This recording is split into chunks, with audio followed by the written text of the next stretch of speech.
to TED. Thank you very much. The first TED has been great. Have you met anyone interesting? Well, the nice thing about TED is everybody's interesting. I was very glad to see Goldie Hawn because I had an apology to make to her. I'd had dinner with her about 2 years ago, and she had this big wedding ring, and I put it on my finger, and I couldn't get it off. And I went home to my wife that night, and she wanted to know why I had another woman's massive big wedding ring on my finger. And anyway, the next morning we had to go along to the jury and get it cut off. So, apologies to Goldie. That's pretty good. So we're going to put up some slides with some of your companies here. You've started one or two in your time. So, Virgin Atlantic, Virgin Records. I guess it all started with a magazine called Student, and then yes, all these other ones as well. I mean, how do you do this? I read all these sort of TED instructions. You must not talk about your own business and this, and now you asked me, so I suppose you're not going to be able to kick me off the stage since you asked the question. So, it depends what the answer is. But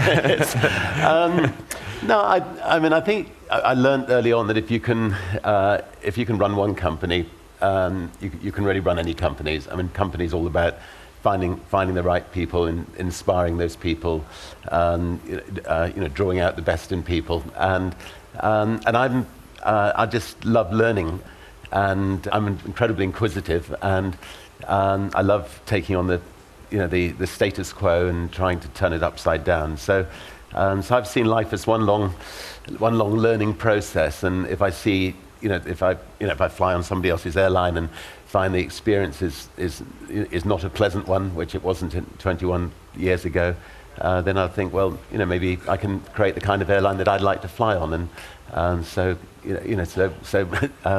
got one sort of second-hand 747 from Boeing and gave it a go.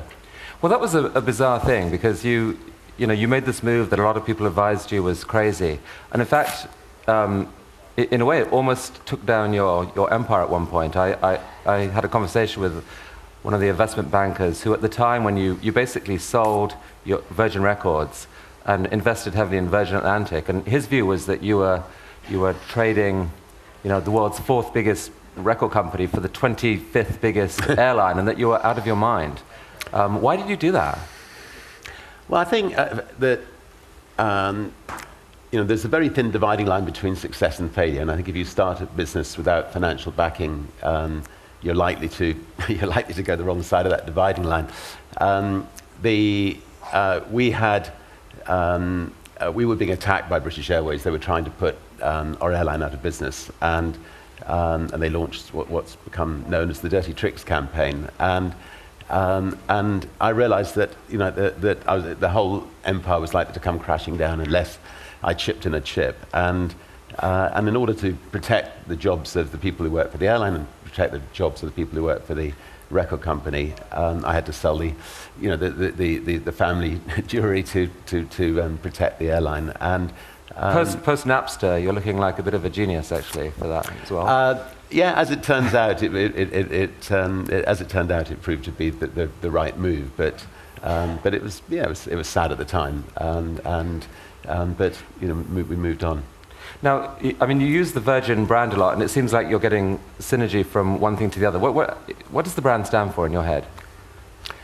Well, I mean, I like to think it stands for quality. That if somebody comes across a Virgin company, that they're not quality, Richard. Come on now, everyone says quality. No, but I was going to move on. It's we have a lot of fun, and I think the people who work for it enjoy it. As I say, we go in and shake up other industries, and I think we do it differently, and I think that industries are not quite the same as a result of Virgin. There are a few launches you've done where the brand maybe hasn't worked quite as well. I mean, Virgin Brides. What happened there? We couldn't find any customers.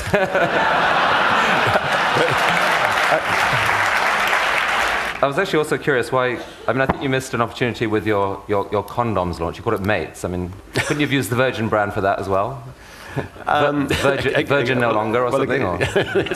Again, we may have had problems finding customers. I mean, often when you launch a company and you get customer complaints, you can deal with them. But about 3 months after launching the condom company, I had a letter of complaint, and I sat down and wrote a long letter back to this lady apologizing profusely, but obviously there wasn't a lot I could do about it. And then 6 months later, or 9 months after the problem had taken, I got this delightful letter with a picture of the baby asking if I'd be godfather, which I became.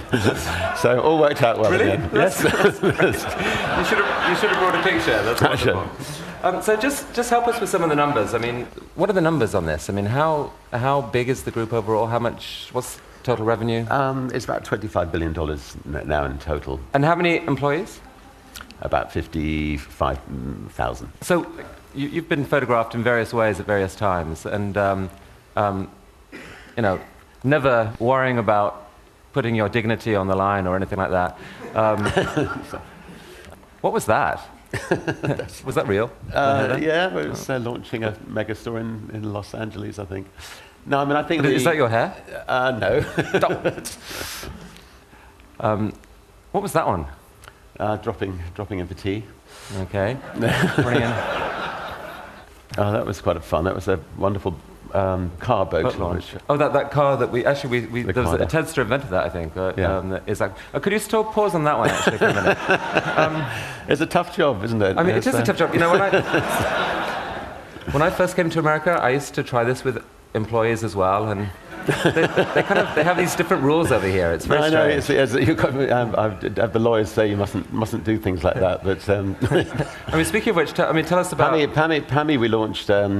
Mistakenly thought we could take on Coca-Cola, and we launched a cola bottle called the Pammy, and it was shaped a bit like Pamela Anderson. But the trouble is, it kept on tipping over. But designed by Philippe Starck, perhaps? Of course. So we'll just run a couple more pictures here. Virgin Bride, very nice. Okay, so stop there. This was, you had some award, I think. That was, 25 years earlier, we'd launched the Sex Pistols, God Save the Queen, and I'd certainly never expected that 25 years later that she would actually knight us, but somehow she must have had a forgetful memory, I think. Well, God saved her, and you got your just reward, and that's. I mean, do you like to be called Sir Richard, or how? Nobody's ever called me Sir Richard. Occasionally in America, I hear people saying Sir Richard and think there's some Shakespearean play taking place, but nowhere else anyway. Okay. So I mean, can you use your knighthood for anything, or is it's just? No,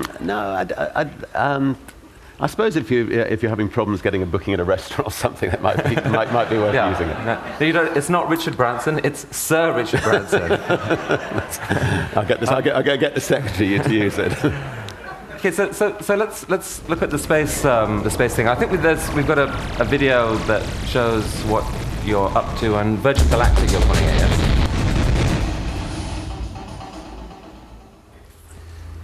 So that's the Burt Rutan designed spaceship. Yeah, it'll be ready in 12 months, and then do 12 months extensive testing, and then 24 months from now, people will be able to take a ride into space.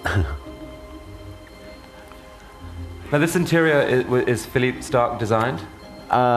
Philippe has done quite a bit of it. The logos, and he's building the space station in New Mexico. And basically, he's just taken an eye, and the space station will be one giant eye. So when you're in space, you ought to be able to see this massive eye looking up at you. And when you land, you'll be able to go back into this giant eye. But he's an absolute genius when it comes to design. But you didn't have him design the engine. Philippe is quite erratic, so I think he wouldn't be the best person to design the engine. No. He gave a wonderful talk here. 2 days ago. Well, some people found it wonderful. Some people found it completely bizarre. But I personally found it wonderful. He's a wonderful enthusiast, which is why I love him. But so, you've always had this exploration bug in you. Have you ever regretted that? Many times. I mean, I think with the sort of ballooning and boating expeditions we've done in the past, I got pulled out of the sea, I think 6 times by helicopters. So, and each time I didn't expect to come home to tell the tale. So, so in those moments, you certainly wonder what you're doing up there. Or, what was the closest you got to? I mean, when did you think this is it? I might be on my way out. Well, I think the balloon adventures were each one was each one actually. I think we came close, and I mean, first of all, nobody had actually crossed the Atlantic in a hot air balloon before, so we had to build a hot air balloon that was capable of flying in the jet stream, and we weren't quite sure, when a balloon actually got into the jet stream, when it would actually survive the 200, 220 miles an hour winds that you can find up there. And so just the initial lift off from Sugarloaf to cross the Atlantic, as we were pushing into the jet stream, this enormous balloon, the top of the balloon ended up going at a couple of hundred miles an hour. The capsule that we were in at the bottom was going at maybe 2 miles an hour, and it just took off, and it was like holding on to 1,000 horses, and we were just crossing every finger, praying that the balloon would hold together, which fortunately it did. But the ends of all those balloon trips were, something seemed to go wrong every time. And on that particular occasion, the more experienced balloonist who was with me jumped and left me holding on for dear life. But did he tell you to jump, or he just said, "I'm out of here"? And, no, he told me to jump, but once his weight had gone, the balloon shot up to 12,000 feet, and I put and on. you inspired an Ian McEwan novel, I think. Wow. And I put on oxygen masks and stood on top of the balloon with my parachute, looking at the swirling clouds below, trying to pluck up my courage to jump into the North Sea, which. And it was a very, very, very lonely few moments. But anyway, we managed to survive. Did you jump, or did it came down in the end? Well, I knew I had about half an hour's fuel left, and I also knew that the chances were that if I jumped, I would only have a couple of minutes of life left. So I climbed back into the capsule and just desperately tried to make sure that I was making the right decision, and wrote some notes to my family, and then. Climbed back up again, looked down at those clouds again, climbed back into the capsule again, and then finally just thought, there's a better way. I've got this enormous balloon above me is the biggest parachute ever. Why not use it? And so I managed to fly the balloon down through the clouds, and about 50 feet before I hit the sea, threw myself over. And the balloon hit the sea and went shooting back up to 10,000 feet without me. But it was a wonderful feeling, being in that water. And what did you write to your family? Just what you would do in a situation like that. Just and I love you very much, and I'd already written them a letter before going on this trip, which just in case anything had happened. But fortunately they never had to use it. Your companies have had incredible, PR value out of these heroics for years, and until I stopped looking at the polls, you were sort of regarded as this great, hero in the UK and elsewhere. And I mean, cynics might say, this is just a smart business guy doing what it takes to, execute his particular style of marketing. How much was the PR value part of this? Well, of course, the PR experts said that as an airline owner, the last thing you should be doing is heading off in balloons and boats and crashing into the seas. And in fact, they had a point, Richard. In fact, I think our airline took a full-page ad at the Times saying, "Come on, Richard, there are better ways of crossing the Atlantic." So I mean, to do all this, you must have been a genius from the get-go, right? I mean, I won't contradict that, but Okay, this isn't exactly hardball. Okay.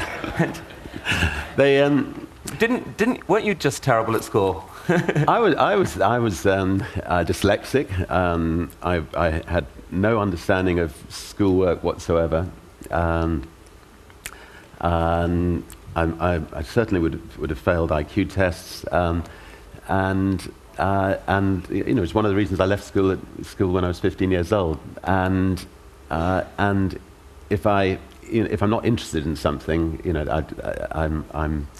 I just don't grasp it. As somebody who's dyslexic, you also have some quite bizarre situations. I mean, for instance, I've had to, I've been running the largest group of private companies in Europe, but haven't been able to know the difference between net and gross. And so the board meetings have been fascinating. And so, is that good news or bad news? And generally people would say, oh, well, that's bad news. But just to clarify, the $25 billion is gross, right? That's gross. Right. Well, I hope it's net, actually, having finally... I've got it right. No, trust me, it's gross. No, when so when I turned 50, somebody took me outside the boardroom and said, "Look, Richard, here's let me draw on a diagram. Here's a net in the sea, and the fish have been pulled from the sea into this net, and that's the profits you've got left over in this little net, and everything else is I finally worked it all out." So.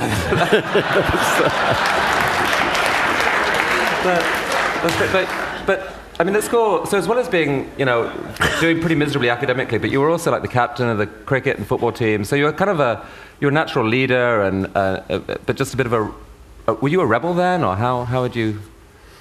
Yeah, I think I was a bit of a maverick, but I was fortunately good at sport, and so that at least I had something to excel at school. And some bizarre things happened just earlier in your life. I mean, there's the story about your mother allegedly dumping you in a field aged 4 and saying, "Okay, walk home." And did this really happen? I mean, she was, she felt that we needed to stand on our own 2 feet from an early age. So she did things to us which now she'd be arrested for. Such as pushing us out of the car and telling us to find our own way to Granny's about 5 miles before we actually got there, and making us go on wonderful long bike rides, and we're never allowed to watch television. But is there a risk here? I mean, there's a lot of people in the room who are wealthy, and they've got kids, and we've got this dilemma about how you bring them up. I mean, do you look at the current generation of kids coming up and thinking they're too coddled, they don't know what they've got, we're going to raise a generation of privileged? No, I think if you're bringing up kids, you just want to smother them with love and praise and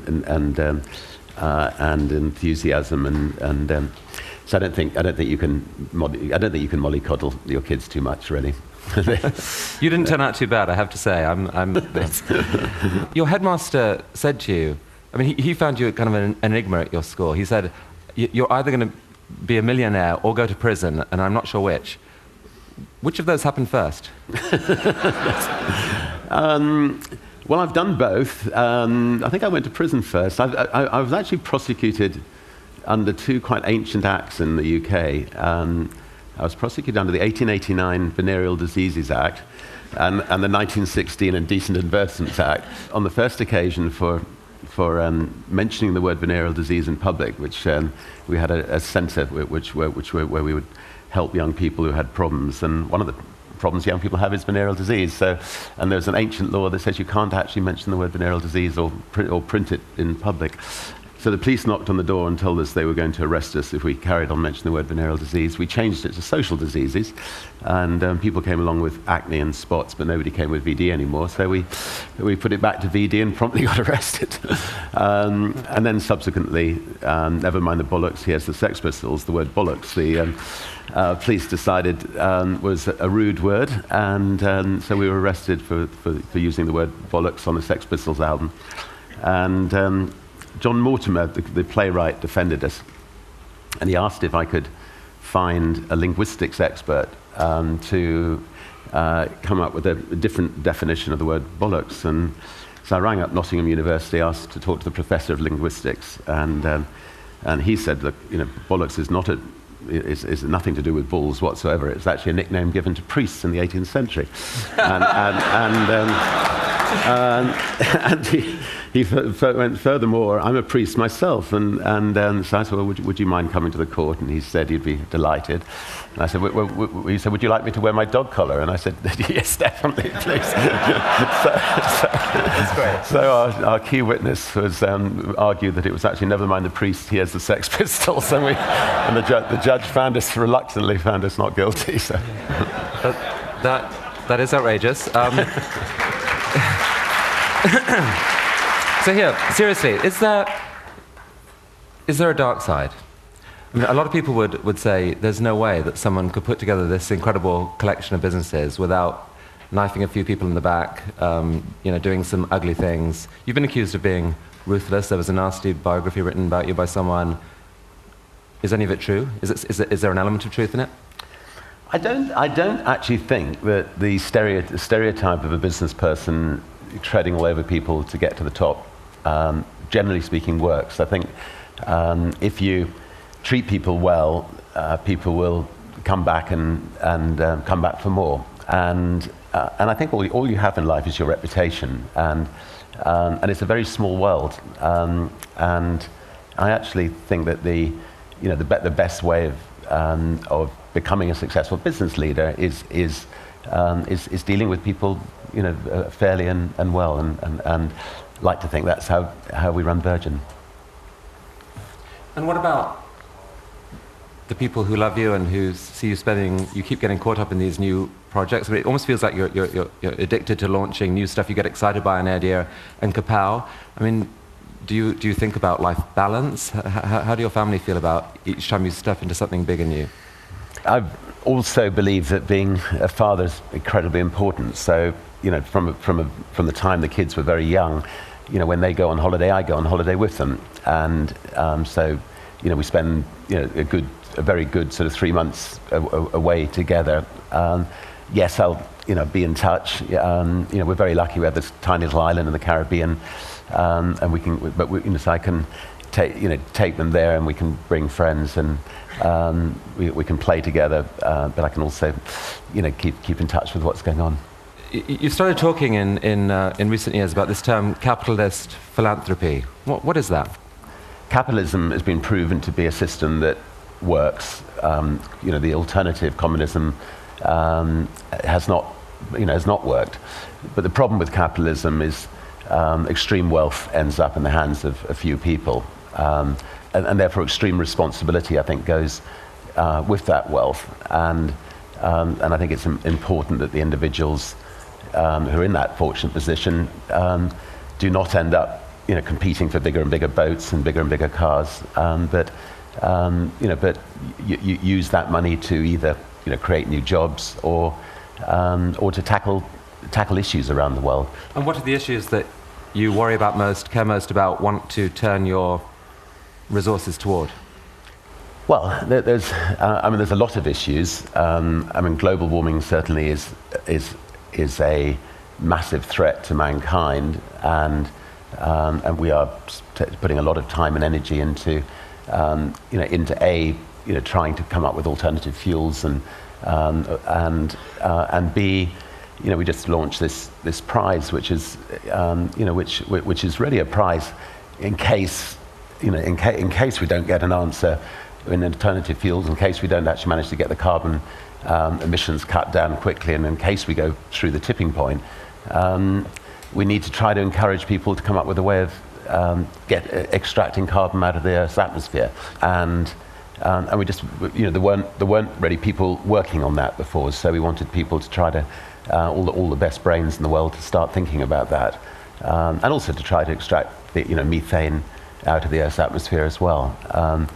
And actually, we've had about 15,000 people, fill in the forms saying they want to give it a go, and so we only need one, so we're hopeful. And you're also working in Africa on a couple of projects? Yes, we've got, we're setting up something called the War Room, which is maybe the wrong word. We're trying to, maybe we'll change it, but anyway, it's a war room to try to coordinate all the attack that's going on in Africa, all the different social problems in Africa, and try to look at look at best practices. So, for instance, there's a doctor in Africa that's found that if you give a mother antiretroviral drugs at 24 weeks when she's pregnant, that the baby will not have HIV when it's born. And so, disseminating that information to around the rest of Africa is important. And the War Room sounds powerful and dramatic. And is there a risk that the business heroes of the West get so excited about? I mean, they're used to having an idea, getting stuff done, and they believe profoundly in their ability to make a difference in the world. Is there a risk that we go to places like Africa and say, we've got to fix this problem, we can do it, I've got all these billions of dollars, here's the big idea, and kind of take a much more complex situation and actually end up making a mess of it? Do you worry about that? Well, first of all, I mean, on this particular situation, we're actually, we're working with the government on it. I mean, Thabo Mbeki's had his problems with accepting HIV and AIDS are related, but this is a way, I think, of him tackling this problem, and instead of the world criticizing him, it's a way of working with him, with his government. It's important that if people do go to Africa and do try to help, they don't just go in there and then leave after a few years. It's got to be consistent.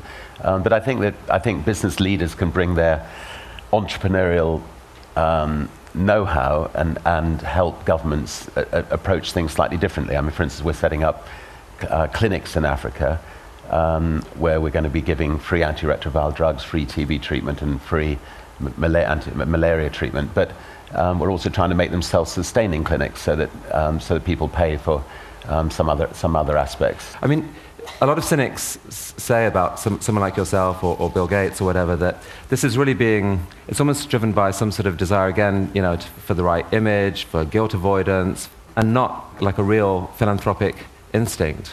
I mean, what would you say to them? Well, I think that people do things for a whole variety of different reasons, and I think that when I'm on my deathbed, I will want to feel that I've made a difference to other people's lives, and that may be a selfish thing to think, but it's the way I've been brought up. I think if I'm in a position to radically change other people's lives for the better, I should do so. How old are you? I'm 56. I mean, the psychologist Erik Erikson says that, as I understand it, I'm a total amateur, but that during 30s, 40s, people are driven by this desire to grow, and that's where they get their fulfillment. 50s, 60s, that the mode of operation shifts more to the quest for wisdom and a search for legacy. I mean, it seems like you're still a little bit in the growth phase. You're still doing these incredible new plans. How much do you think about legacy, and what would you like your legacy to be?